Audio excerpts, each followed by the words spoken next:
I want to ask you to do something unusual. Right now, wherever you are, finish the next thought that comes into your head. And then, notice what's there before the next one arrives. That gap, that space. Almost no one talks about what lives there.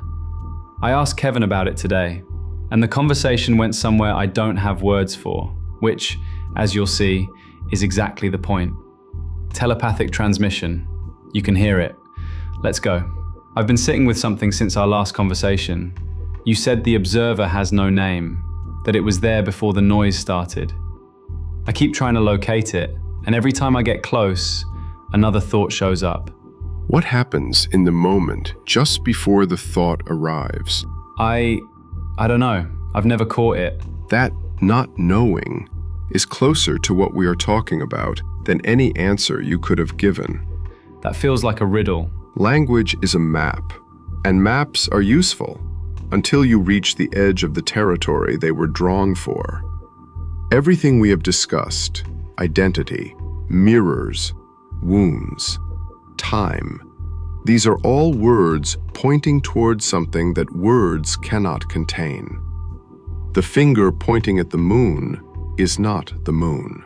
So we've been talking around something that can't actually be talked about? We have been building a boat to carry you to the shore, but you cannot bring the boat onto the land.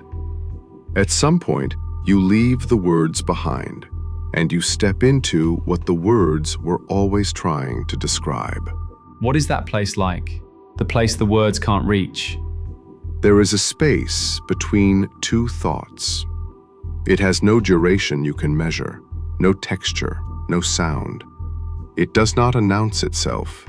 It simply is. And in that space, there is no past version of you carrying old wounds, no future version of you dreading what hasn't arrived, no story, no name, no narrative, just presence, pure and without edge. And people experience this? Every human being has touched it, without exception. In the moment just before sleep takes you. In the second after a piece of music ends and before the mind begins to comment on it. In the breath held at the top of a mountain before the thought, "This is beautiful," arrives. You have been there. You simply didn't recognize it because there was no one there to recognize it. No one there to recognize it. That's a strange thing to say. The self that narrates your life, the one that says, "I am here, I am experiencing this," that self is a construction. A very useful construction, but a construction nonetheless. In the space between thoughts, that constructor briefly goes quiet. And what remains is not nothing. It is the most full thing a human being can encounter. But because it contains no object, no thing to grab onto, the mind, when it returns, calls it nothing and moves on. So the most important thing is the one we keep skipping past.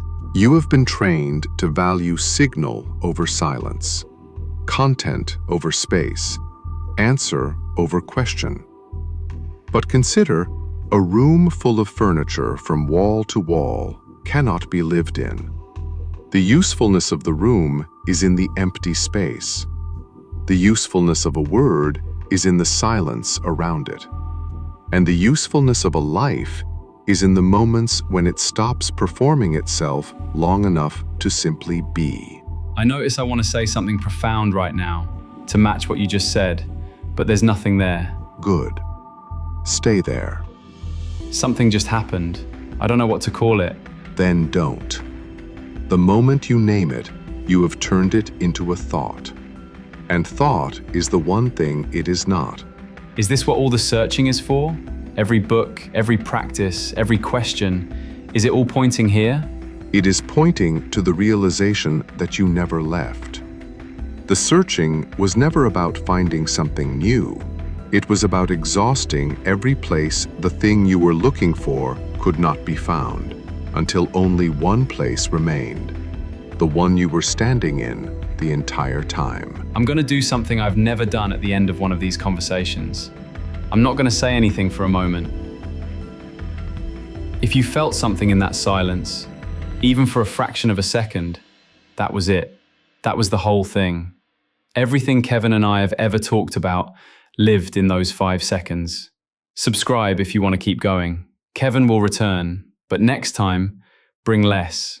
Leave the questions at the door and just arrive.